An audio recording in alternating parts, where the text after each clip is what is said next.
ॐ अज्ञानतिमिरान्धस्य ज्ञानाञ्जनशलाकया चक्षुरुन्मिलितं येन तस्मै श्रीगुरवे नमः।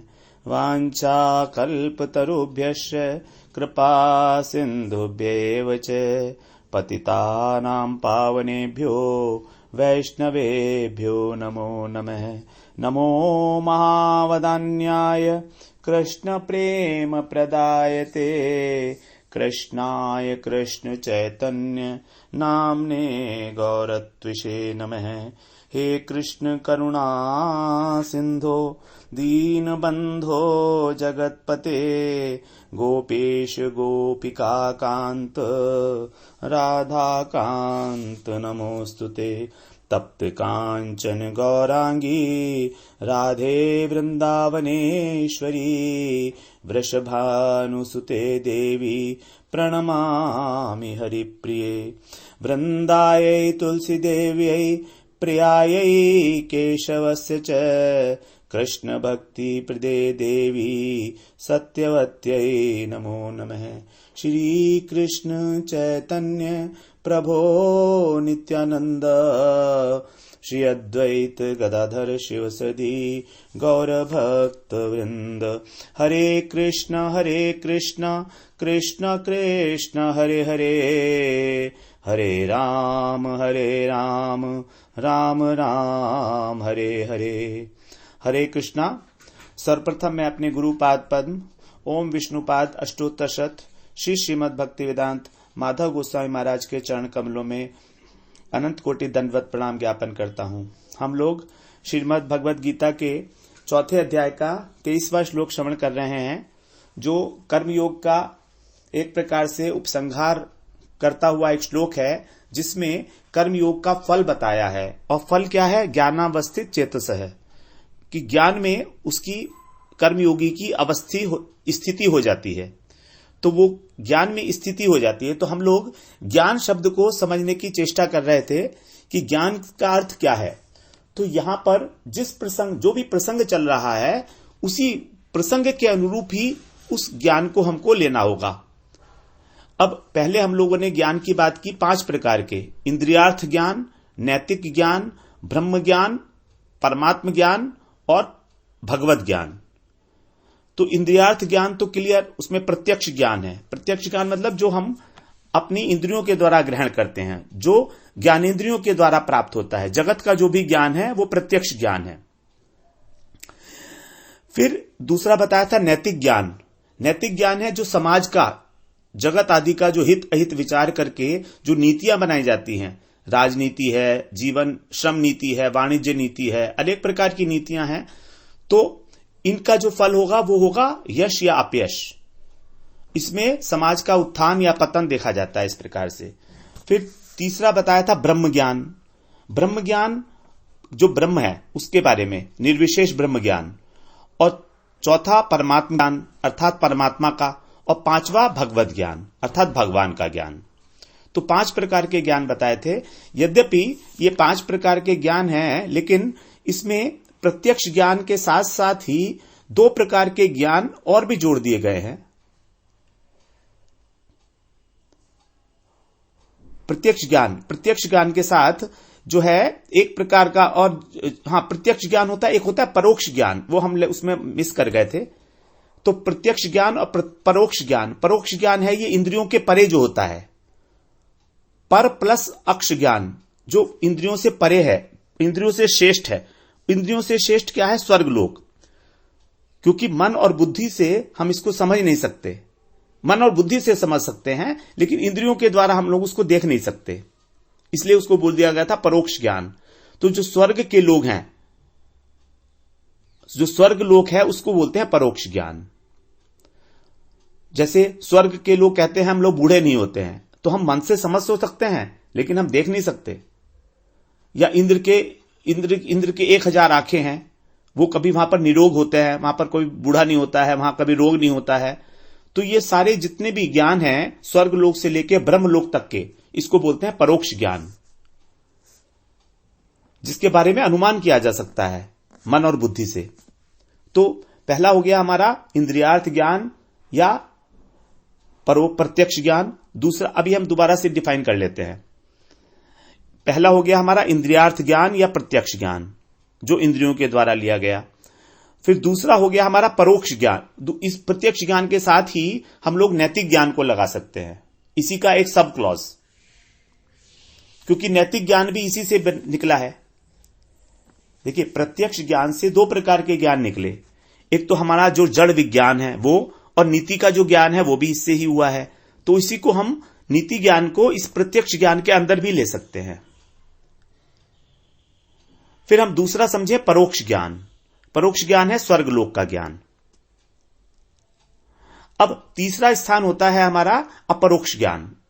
अपरोक्ष ज्ञान जो है यही ज्ञान है जिसको हम लोग बोलते हैं ब्रह्म ज्ञान या निर्विशेष ब्रह्म ज्ञान, क्योंकि हम इसका वर्णन नहीं कर सकते। यह अनुभूति का ही विषय है, क्योंकि ब्रह्म एक ज्योति मात्र है। ब्रह्मांड से ऊपर है ब्रह्मलोक। जो सिद्धि लोक है वो ब्रह्मांड से ऊपर है, इसलिए हम उसका वर्णन नहीं कर सकते वो कैसा है, लेकिन उसका अनुभव किया जा सकता है। तो निर्विशेष ब्रह्म ज्ञान, जो हमने ब्रह्म की बात की थी, ब्रह्म ज्ञान, वो है अपरोक्ष ज्ञान। तो अगर हम देखें इस प्रकार से, तो ज्ञान तो 5 प्रकार के ही हुए, सिर्फ उसको नॉमेनक्लेचर हम लोग अब बदल रहे हैं। तो दोबारा से इसको एक बार हम समझ लें। प्रत्यक्ष ज्ञान नंबर 1 या इंद्रियार्थ ज्ञान, एक ही बात है। उसके अंदर में ही हमारा जड़ विज्ञान, जड़ भौतिक ज्ञान और नैतिक ज्ञान, वो दोनों उसी में आ गए, प्रत्यक्ष ज्ञान के अंदर ही। अभी हमारा समझने में आसानी हो जाएगी हमको। तो जड़ भौतिक ज्ञान और नैतिक ज्ञान, ये इसी प्रत्यक्ष ज्ञान के अंदर ही आ गए, क्योंकि ये जड़ संसार के ज्ञान है दोनों। अब हम इससे ऊपर उठते हैं। जब हम पृथ्वी लोक से, जड़ संसार से ऊपर उठते हैं, तो क्या आता है नेक्स्ट? स्वर्ग लोक। तो स्वर्ग लोक से लेके और ब्रह्म लोक तक, क्योंकि 14 भुवन है ना, तो भू भुव स्व महा जन तप सत्य, इस प्रकार जो ऊपर के 7 लोक, 6 लोक बचे, तो वो वाला जो ज्ञान, उसको बोलते हैं परोक्ष ज्ञान, क्योंकि वो हम लोग मन और बुद्धि से समझ सकते हैं। इंद्रिय ग्राह्य नहीं है, लेकिन अंतर इंद्रिय ग्राह्य है ये वाला ज्ञान। अब तीसरा आता है अपरोक्ष ज्ञान, अर्थात निर्विशेष ब्रह्म ज्ञान।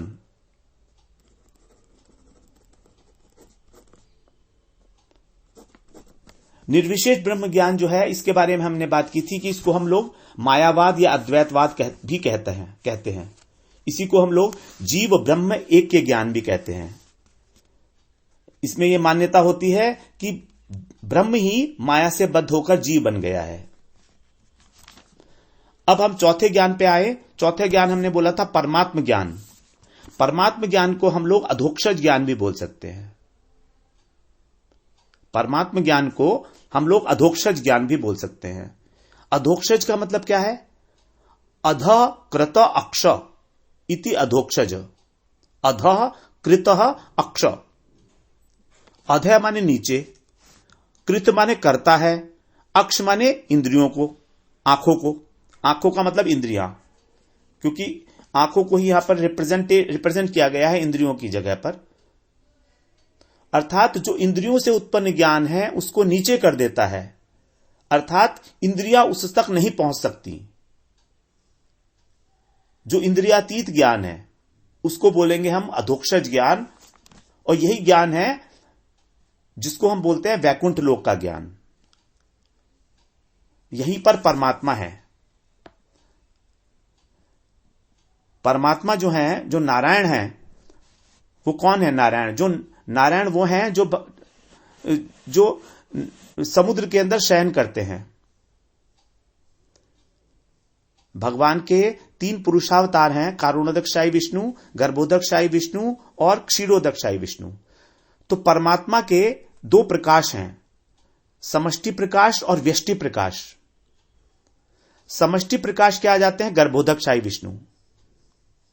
और व्यष्टि प्रकाश में होते हैं क्षीरोदकशायी विष्णु।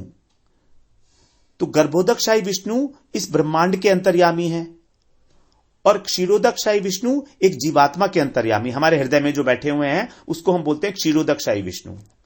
अभी हम लोग बहुत ज्यादा डिटेल में नहीं जा सकते इनके, किसी समय में जब भगवत तत्व की बात होगी डिटेल में 7वें अध्याय के बाद में, तब हम इसमें जाएंगे आगे। फिर 15वें अध्याय में तो जाना ही है इसके अंदर पूरा का पूरा। तो अभी हम यही समझ लें कि अधोक्षज ज्ञान अर्थात परमात्म ज्ञान, परमात्मा के दो प्रकाश समष्टि और व्यष्टि। समष्टि है गर्भोदकशाही और व्यष्टि है क्षीरोदकशाही। गर्भोदकशाही वो वाले नारायण हैं जिनकी नाभि कमल से ब्रह्मा जी की उत्पत्ति हुई है, और क्षीरोदकशाही वो हैं जो हरेक जीव के हृदय के अंदर अंतर्यामी रूप से हैं। हृदय से अर्जुन तिष्ठति ईश्वर है सर्वभूतानाम, इसी को बोला गया तत्पदार्थ। तमेव शरणम गच्छ तत्प्रसादात पराम शांतिम स्थानम प्राप्यसि शाश्वतम। ये हम लोग बात कर चुके थे। अब हम आते हैं 5वें ज्ञान के ऊपर, उसको बोलते हैं भगवत ज्ञान। भगवान का ज्ञान। और भगवान कौन है? ये भगवान के लिए बताया है ऐश्वर्य विष्णु पुराण में, ऐश्वर्यस्य समग्रस्य वीर्यस्य यशस्य श्रियः ज्ञान वैराग्य योश्चैव शरणाम भग इतिंगना। ऐश्वर्यस्य समग्रस्य, जिसमें समग्र ऐश्वर्य है, समग्र वीर्य है मतलब शक्ति है, समग्र यश है, समग्र सौंदर्य है श्री, समग्र ज्ञान और समग्र वैराग्य, ये 6 चीजें हैं, जिसमें 6 गुण हैं समग्रता से, वही है भगवान। शरणाम भग इतिंगना, भग का अर्थ होता है गुण, तो जिसमें गुण होते हैं उसको क्या बोलते हैं? गुणवान। इसीलिए उस भग शब्द से ही बना है भगवान। जैसे बल से बनता है बलवान, धन से बनता है धनवान, ऐसे ही भग से बना है भगवान। और भग क्या है? ये 6 गुण, समग्र ऐश्वर्य, समग्र शक्ति, समग्र यश, समग्र श्री, समग्र ज्ञान और समग्र वैराग्य, ये हैं भगवान में 6 गुण। तो भगवान कैसे हैं? सर्व शक्तिमान, 6 गुणों से परिपूर्ण और अचिंत्य शक्ति संपन्न, सच्चित आनंदमय श्री विग्रह, यही है भगवान। तो इनके बारे में जो ज्ञान है उसी को बोलेंगे हम लोग भगवत ज्ञान।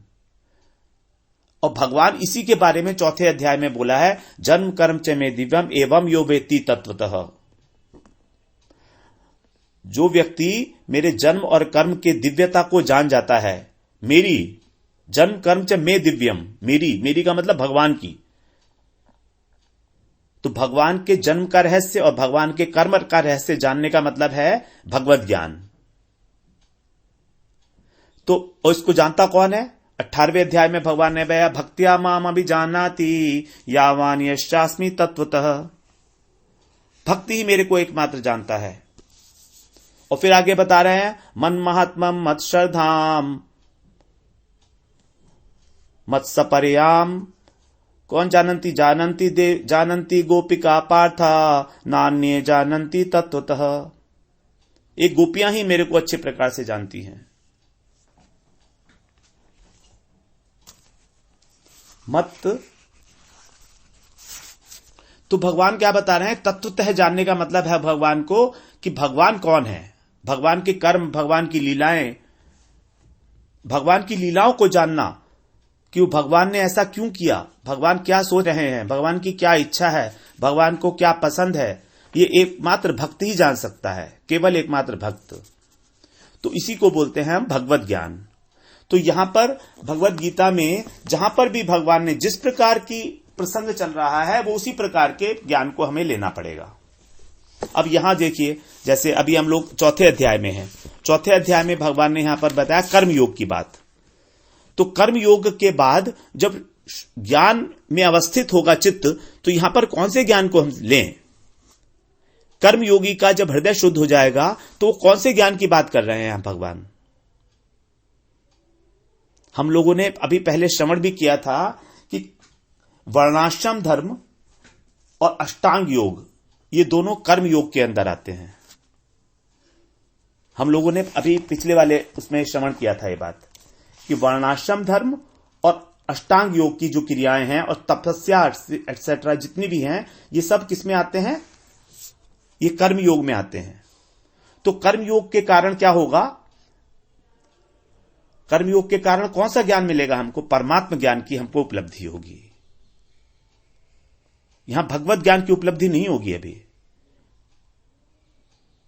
क्योंकि हृदय के शुद्ध होने पर हमको जो हमारे हृदय में स्थित परमात्मा है अंतर्यामी के रूप में, उनका बोध होने लगेगा हमको। क्योंकि अष्टांग योग के द्वारा परमात्मा की प्राप्ति होती है, और अष्टांग योग एक प्रकार से कर्म योग के अंतर ही माना जाता है, क्योंकि अष्टांग योग में प्राणों की क्रियाएं हैं और कर्म योग में इंद्रियों की क्रियाएं हैं। तो इंद्रियां और प्राण ये दोनों ही एक आउटसाइड एजेंट्स हैं। जिस प्रकार से इंद्रियां हैं उसी प्रकार से प्राण है।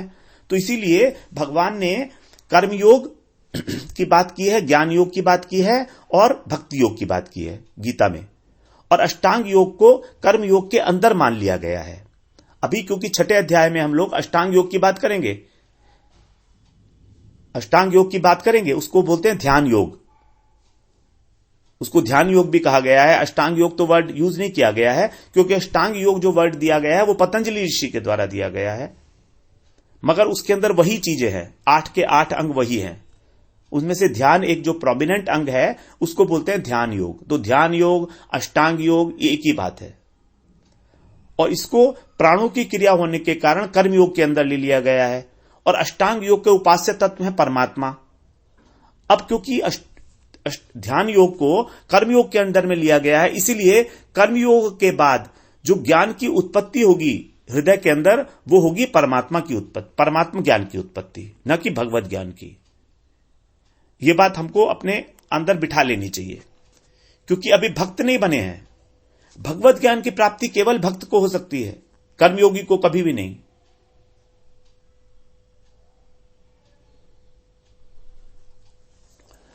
तो यहां पर ज्ञानावस्थित चेतसा का अर्थ हम लोग ले रहे हैं परमात्म ज्ञान,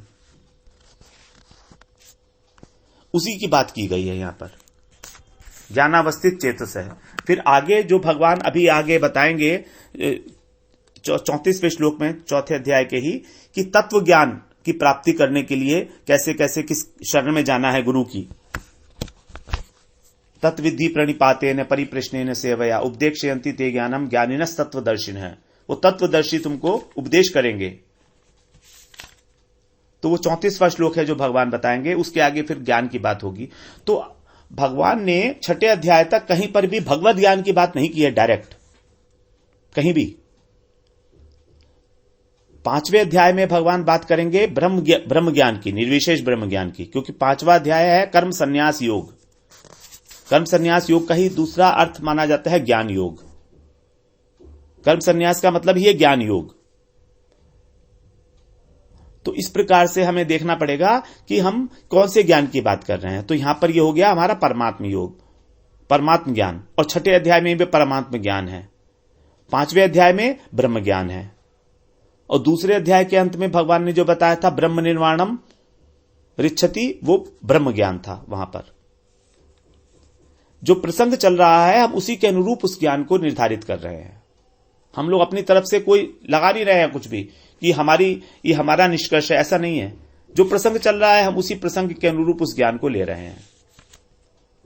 ये कोई डिसीजन नहीं है इस तरह का हमारा, और ऐसा जो हम सोच रहे हैं अपने अध्ययन के लिए सोच रहे हैं, क्योंकि ऊपर जाके सारी चीजें एक ही हो जाएंगी। जब भगवत ज्ञान हो जाएगा तो फिर सब ज्ञान उसी में विलीन हो जाएंगे अल्टीमेटली। तो इसलिए इसमें इतना सोच विचार की भी जरूरत नहीं है। लेकिन फिर भी टू स्टार्ट विद हम लोगों को डिस्टिंक्शन चाहिए होता है, आगे जाके फिर सब एक हो जाएगा ज्ञान। जब भगवत ज्ञान की बात करेंगे भगवान, तो सारे ज्ञान उसी में अंतर्निहित हो जाएंगे। तो इस प्रकार से अगर हम एक बार दोबारा से रिवाइज कर लें जो हमने अभी श्रवण किया कल में और आज में, 5 प्रकार के ज्ञान बताए गए। सबसे पहले प्रत्यक्ष ज्ञान, जो इंद्रियों के द्वारा अर्जित किया गया ज्ञान है। इस ज्ञान के द्वारा हम लोग जड़ भौतिक ज्ञान की उपलब्धि होती है और नैतिक ज्ञान इससे बनता है हमारा। जड़ भौतिक ज्ञान का मतलब है जो भी हमारा संसार में जो हमारी साइंस वगैरह और इंजीनियरिंग जितनी डेवलप हो रही है वो सब इसी के अंदर में आएगी। इसीलिए इसको बोला है इंद्रियार्थ ज्ञान, इंद्रियों के द्वारा जो ज्ञान प्राप्त किया गया है। क्योंकि साइंस जो है वो basically it is the result of observation. जैसे न्यूटन ने ऑब्जर्व किया कि ऊपर से पत्थर से नीचे गिरा, it was just an observation, और उस ऑब्जर्वेशन का उसने एक फॉर्मूला निकाल दिया, उसने ग्रेविटेशन लॉ निकाल दिया। तो because he observe through the sense organs, अपनी इंद्रियों के द्वारा, इसलिए उसको बोला है प्रत्यक्ष ज्ञान या इंद्रियार्थ ज्ञान। तो इसी का एक भाग हो गया हमारा भौतिक ज्ञान, जड़ विज्ञान जो है हमारा, और दूसरा हमारा हो गया नैतिक ज्ञान, नीति। उसी के आधार पर हमने समाज में व्यवस्था बनाने के लिए नीतियों का निर्माण किया। साम दाम दंड भेद, ये जितनी भी नीतियां हैं, राजनीति, समाज की नीति, जीवन जीने की नीति, जीवन को कैसे जिया जाए, फिर वाणिज्य नीति, कितने सारे लॉज बने हुए हैं, labour laws, financial laws, punishment laws, सब लॉज हैं ये सारे, जिससे कि हमारे समाज में व्यवस्था रहे। तो इससे हमारा शारीरिक और मानसिक विकास होगा। लेकिन ये सब कुछ सामाजिक धरातल पर ही रहेगा, ऑन द सोशल बैकग्राउंड। ये हो गया हमारा सबसे पहला ज्ञान, जिसको बोलेंगे हम प्रत्यक्ष ज्ञान। दूसरा ज्ञान हो गया हमारा परोक्ष ज्ञान। परोक्ष का मतलब है जो इंद्रियों से श्रेष्ठ है, ज्ञानेंद्रियों से। ज्ञानेंद्रियों से श्रेष्ठ होने पर भी हम इस ज्ञान को मन और बुद्धि के द्वारा समझ सकते हैं। जैसे हम लोग ये मान लेते हैं कि हां, स्वर्ग ऐसी कोई जगह है जहां पर बूढ़े नहीं होते हैं, जहां पर रोगी नहीं होता है। इंद्र के कहा जाता है कि 1000 आंखें हैं। ठीक है, हम मान सकते हैं इस बात को, हमारी बुद्धि स्वीकार कर लेती है। वहां पर स्वर्ग के अंदर बहुत सारे भोग मिलेंगे, विशाल स्वर्ग लोक है, वहां पर भोग प्रचुर मात्रा में है अवेलेबल, और भोग करने की क्षमता भी है लोगों में, देवता लोगों में। तो ये जितना भी ज्ञान है, भू का मतलब तो हो गया पृथ्वी, भू भुवः स्वः। उसके बाद जो ऊपर के लोक हैं हमारे, जन, महाजन, तप और ब्रह्म, सत्यलोक। सबसे पहले आता है महालोक, फिर जनलोक, फिर तपलोक, फिर सत्यलोक। सत्यलोक का मतलब ब्रह्मलोक, ब्रह्मा जी जहां पर रहते हैं। तो स्वर्ग लोक से लेके ब्रह्मलोक तक का जो ज्ञान है उसको बोलेंगे हम परोक्ष ज्ञान। ये नंबर 2। नंबर 3 है हमारा अपरोक्ष ज्ञान। अपरोक्ष का मतलब जिसका वर्णन भी नहीं कर सकते हम लोग, इंद्रियों के द्वारा जिसका वर्णन भी ना किया जाए, उसी को कहा गया है कि वो ब्रह्म लोक का ज्ञान है, मुक्ति लोक। ये मुक्ति लोक इस संसार से ऊपर है, इस जगत ब्रह्मांड से ऊपर है, लेकिन वैकुंठ से नीचे इसकी स्थिति बताई गई है, जहां पर सारे के सारे जो ज्ञानी लोग हैं वो वहां पर जाते हैं। ज्ञानी लोगों का स्थान बताया गया है। ये जो हमारा जो तमोगुणी ये जो संसार है, इससे ऊपर है ये। और जो भगवान के द्वारा जो राक्षस मारे जाते हैं, उनका स्थान भी यही बताया गया है। सिद्ध लोक, ब्रह्मांड पुराण में आया है ये बात। सिद्ध लोकस्तु तम सह पारे यत्र वसंति सिद्धा ब्रह्म सुखे मग्ना दैत्यश्च हरिणा हता। सिद्ध लोक कहा गया है उसको कि वो तमसह पारे, कि जो हमारा तमोगुणी माया है इससे अतीत है। और वहां पर कौन रहता है? यत्र वसंती ही, कौन रहता है? सिद्धा, जो सिद्ध लोग हैं, मतलब जो ब्रह्म ज्ञानी है। ब्रह्म सुखे मग्ना, वो ब्रह्म सुख में मग्न रहते हैं। दैत्यश्च हरिणा हता, और जो दैत्य लोग भगवान के द्वारा मारे गए हैं वो भी उसी लोक में जाते हैं। तो ये वाला जो ज्ञान है उस लोक का, सिद्ध लोक का ज्ञान, इसको सिद्ध लोक भी बोलते हैं, मुक्ति लोक भी बोलते हैं, कुछ लोग ब्रह्म लोक भी बोलते हैं। इसको बोलते हैं हम अपरोक्ष ज्ञान। ये स्थान है चतुसन आदि का, और ये केवल एक अनुभूति का विषय है, क्योंकि ब्रह्म ज्योति स्वरूप है। ब्रह्म का ना तो आकार है, ना उसमें कोई गुण है, ना उसमें कोई शक्ति है। तो तो इसको बोला गया है अपरोक्ष ज्ञान। अब चौथा ज्ञान बताया अधोक्षज ज्ञान या परमात्म ज्ञान। यह परमात्मा का ज्ञान अर्थात वैकुंठ लोक का ज्ञान। वैकुंठ में सभी लोग जो है अंतर्यामी हैं। वैकुंठ लोक का ज्ञान है ये वाला। तो वैकुंठ में क्या है कि भगवान जो है वो परमात्मा के रूप में, नारायण के रूप में वहां पर अवस्थित है भगवान। और भगवान के जो पुरुषावतार हैं वो जो नारायण है वो वहीं पर ही है, क्षीरोदकशाही और गर्भोदकशाही विष्णु। इस प्रकार इसको बताया था परमात्म ज्ञान। और परमात्म ज्ञान जो है ये अष्टांग योग के द्वारा जो है साधना करके इसकी प्राप्ति की जाती है। और जो अपरोक्ष ज्ञान था ब्रह्म ज्ञान, उसकी सिद्धि उसकी उपासना कैसे करते हैं? उसकी उपासना ज्ञान के द्वारा, ज्ञान का अवलंबन करके, ज्ञान योग का अवलंबन जब किया जाता है तो ब्रह्म की प्राप्ति होती है। इसकी ही एक शाखा है मायावादी है, जिन्हें अद्वैतवादी भी बोलते हैं, जो शंकराचार्य ने बनाई है, प्रवर्त की है इस संसार में। उसके बाद फिर आता है पांचवा ज्ञान है, वो है भगवत ज्ञान। इसको हम अप्राकृत ज्ञान भी बोलते हैं।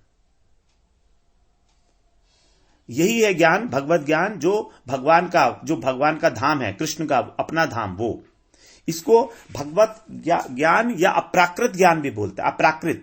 अप्राकृत का मतलब है कि जो प्राकृत नहीं है। प्राकृत मतलब प्रकृति से उत्पन्न, लेकिन प्रकृति की भांति है। प्राकृत नहीं है मगर प्रकृति की भांति है। जैसे गोलोक धाम में भगवान कृष्ण विराजमान है अपने सारे सखाओं के साथ, अपने सारे परिकरों के साथ। तो वो वहां पर अपने परिकरों के साथ कैसा व्यवहार करते हैं? वो ऐसा ही व्यवहार करते हैं, उसको बोलते हैं लौकिक सदबंधुवत व्यवहार। वो व्यवहार लौकिक है, जैसे हम लोग करते हैं, सदबंधुवत। तो वहां पर उस जगत में जगत की भांति संबंध भी है। जैसे हमारे यहां संबंध होते हैं 5 प्रकार के संबंध, 5 प्रकार के भाव बताए गए हैं। शांत भाव, दास्य भाव, सख्य भाव, वात्सल्य भाव और मधुर भाव। वही भाव वहां पर भी हैं, लेकिन इन भावों पर आधारित होते हुए भी वो किसी भी प्रकार से सांसारिक नहीं है। उनकी सारी लीलाएं अप्राकृत है, निगूढ़ लीलाएं हैं वो। तो हम उनकी क्रियाओं को समझ नहीं पाते। तभी भगवान ने कहा कि जो ये मेरा व्यवहार, मेरी ये बातें समझ लेता है, वही जो है मुझको प्राप्त करता है। जन्म कर्म च में दिव्यम एवं यो वेत्ति तत्वतः। तो ये अप्राकृत ज्ञान की बात कर रहे हैं भगवान, भगवत ज्ञान की बात कर रहे हैं कि मेरा स्वरूप क्या है, मैं कौन हूं। तो ये भगवान का अपना लोक जो गोलोक धाम है उसके बारे में बात की गई है। तो हम लोगों ने 5 प्रकार के ज्ञान को श्रवण किया आज के लेसन में और कल के लेसन में। अब हम लोग अगला श्लोक लेंगे कल से 24वां श्लोक भगवद गीता का। वांछा कल्पतरुभ्यश्च कृपा सिंधुभ्यैव च पतितानां पावनेभ्यो वैष्णवेभ्यो नमो नमः।